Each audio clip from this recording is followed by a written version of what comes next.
বৈষম্যের দাবিতে নওগাঁ থেকে শুরু হয়, ককটেল ফাটা এবং এটা পুরো দেশে ছড়িয়ে পড়ে। পরবর্তীটা নিয়ন্ত্রিত হয় এবং যারা দোষী তাদেরকে শাস্তি দেওয়া হয়। দুঃখজনক হলেও সত্যি, তারা এই ধরনের কাণ্ড করার পরেও সম্ভবত সর্বোচ্চ শাস্তি, যিনি লিডার ছিলেন তার 6 মাসের জেল, 100 টাকা জরিমানা।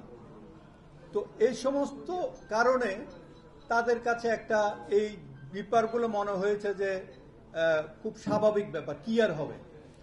এইখানে এই যে নারকীয় হত্যাকাণ্ডটা হলো, আমার মনে হয় এই ক্ষেত্রটা অনেক আগেই থেকেই তৈরি করা হয়েছে।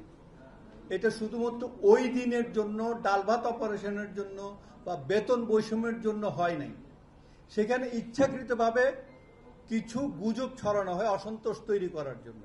সেই গুজবগুলোর মধ্যে ছিল সেনা অফিসারের পরিবর্তে বিসিএস অফিসার দিলে খুব ভালো হয়, অবৈধ আয়ের অর্থ বন্ধ হয়ে যেটা গিয়েছে তারা আসলে এটা খুলে যাবে, অপারেশন ডাল ভাতে অনেক অনিয়ম হয়েছে, তারা কিছু পায় নাই, সব অফিসাররা মেরে দিয়েছে। নির্বাচনে যেটা হয়েছিল সেটার যে টিএডিএ সেটা তারা পায় নাই, সেটা অফিসাররা মেরে দিয়েছে। অথচ এই টিএডি এর বিলটা মন্ত্রণালয়ে পাঠানো হয়েছিল, কিন্তু তখন এটা কোনো কার্যক্রম ব্যবস্থা গ্রহণ করা হয়নি।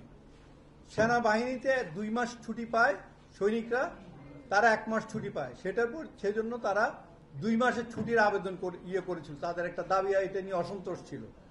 তারপরে তাদের আরেকটা ছিল, সবাই জাতিসংঘ মিশনে যাচ্ছে, বিডিআর থেকেও জাতিসংঘ মিশনে পাঠানো হোক।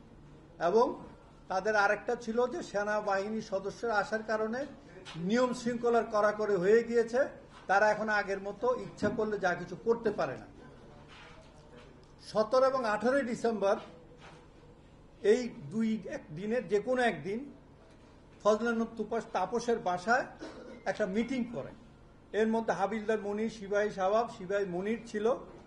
এবং নির্বাচনের আগে আরেকবার মিটিং করে সুবেদার তোরাব আলী, অবসরপ্রাপ্ত একটি দল, সেখানকার একটি নির্বাচনী অফিসে দেখা করে এবং ফজলানুর তাপসকে নির্বাচনে জিতিয়ে দেওয়ার আশ্বাস দেয় এবং তারপরে বলে যে স্যার, আপনাকে জিতিয়ে দেব, আমাদের যে দাবি দাওয়াগুলো আছে সেটা সম্পর্কে আপনি জানেন, সেগুলো আমাদেরকে পূরণের ব্যবস্থা করে দিবেন।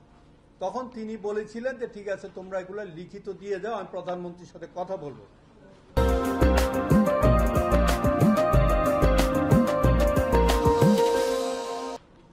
তারপরে 28শে ডিসেম্বর নির্বাচনের আগের দিন সন্ধ্যায় দরবার হল সংলগ্ন মাঠে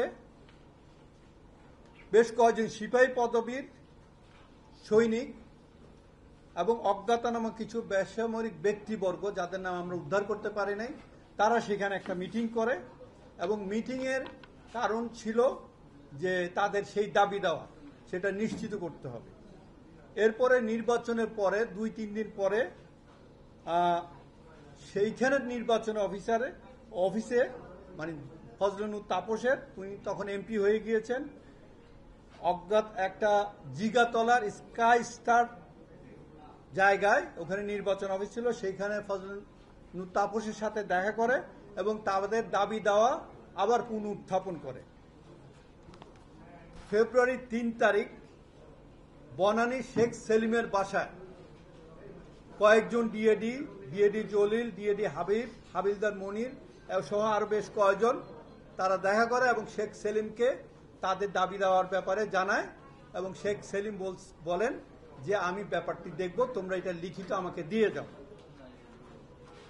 তারপর এর মধ্যেই চলতে থাকে সেখানে উস্কানিমূলক তথ্য, সুবেদার গোফরান সহ আরো বেশ কিছু সিনিয়র জেসিও বিডিআর এর ভিতরে বিভিন্ন জায়গায় বলতে থাকে যে তোমাদের প্রতি অবিচার করা হচ্ছে, তোমরা অনেক এর সাথে জড়িত ছিল। অবসরপ্রাপ্ত কিছু জ্যেষ্ঠ জেসিও এবং এনসিও তারা বলতে থাকে যে দেখো, আমাদের সময়ে আমরা মানে অনেক জায়গায় উপরি কামাই করেছি, তোমরা এটা করতে পারছো না, করতে না পারলে তোমরা বাড়িটার এগুলো কিছু করতে পারবে না। আর এই যেখানে যদি আর্মি অফিসার থাকে এটা তোমাদেরকে করতে দিবে না, তোমরা বিসিএস ক্যাডারের জন্য দাবি জানাও। 16 ফেব্রুয়ারি মাগরিবের নামাজের পর সদর রাইফেল ব্যাটালিয়নের মাঠে একটা বৈঠক হয়। সেখানে সিদ্ধান্ত হয় যে অফিসারদেরকে জিম্মি করে তারা দাবি দেওয়া আদায় করবে। এখানে মানে সিপাহী পর্যায়ে, সিপাহী এবং করণিক পর্যায়ে এরা উপস্থিত ছিলেন। 18ই ফেব্রুয়ারি 7:30টায় জাকিরের কোচিং সেন্টারে 1 ঘন্টা ব্যাপী একটি বৈঠক হয়। সেই বৈঠকে মানে প্রায় 10-12 জন উপস্থিত ছিল। এখানে বেসামরিকও ছিল এবং সার্ভিং সৈনিকরাও ছিল। তারপরে 21শে ফেব্রুয়ারি জানেন যে কিছু লিফলেট পাওয়া যায়, আরএসইউ কর্তৃক উদ্ধার হয়। এটার জন্য একটা কাউন্টার লিফলেট তৈরিও করা হয়, এটা কয়েকটা জায়গায় বিতরণও করা হয়।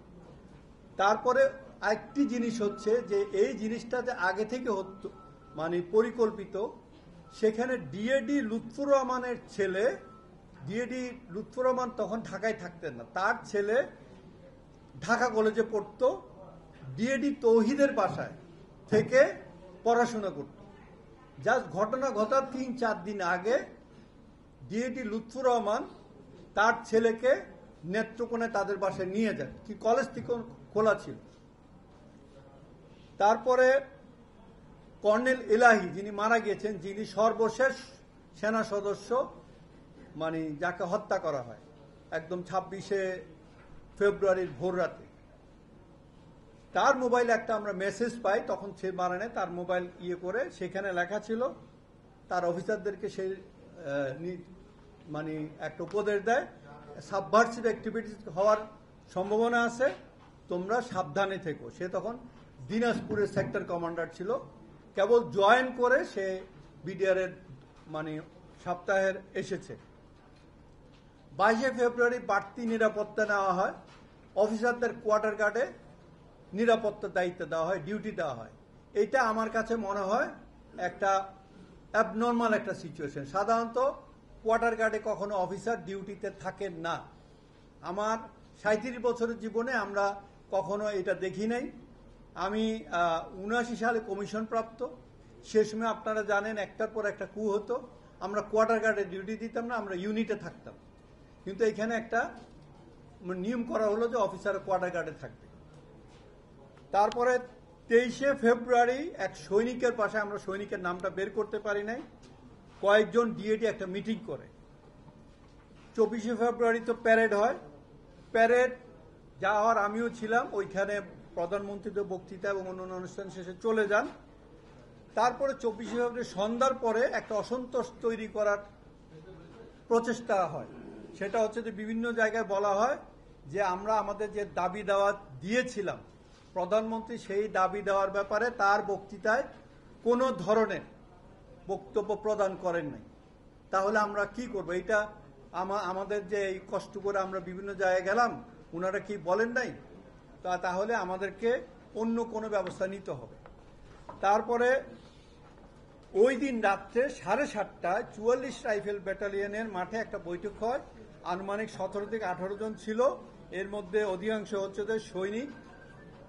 এরা যখন দেখছে যে এখানে কিছু ব্যক্তি আসছে যারা অপরিচিত, তখন তারা ওইখানে কোনো আলোচনা করা যাবে এটা উচিত মনে করে নেই, তারা এইখান থেকে চলে যায়। 200 গজ সামনে গিয়ে একটি কোচিং সেন্টার ছিল যেটা সিপাহী জাকিরের, সেটা ভাড়া দেওয়া ছিল, সেখানে গিয়ে তারা একটা মিটিং করে, প্রায় 1 ঘন্টার মতো একটা মিটিং।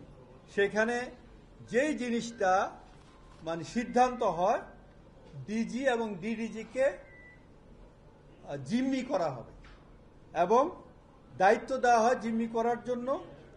সিপাহী মাইন ডিজিকে জিম্মি করবে এবং ডিডিজিকে জিম্মি করবে সিপাহী কাজল, আর তাদের মাধ্যমে অন্যান্য অফিসারদেরকে জিম্মি করবে এবং তাদের মাধ্যমে বাকি দাবি দেওয়া তারা আদায় করে নেবে।